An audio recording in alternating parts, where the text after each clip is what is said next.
The money in your IRA is not all yours. As much as 40% of it, maybe more, belongs to the government because your IRA money is only tax deferred. It is not tax exempt. And you've got to pay tax on every dollar in your account, even if you leave it all to your family.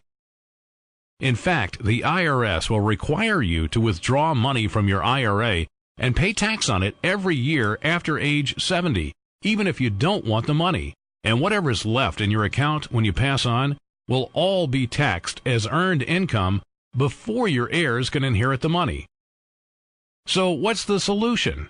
Internal Revenue Code Sections 101 and 7702, which allow you to gradually replace the tax-deferred dollars in your IRA with tax-exempt dollars that will transfer the value of your IRA to your heirs without any risk of either losing the money or depleting the account value, and without any investment fees or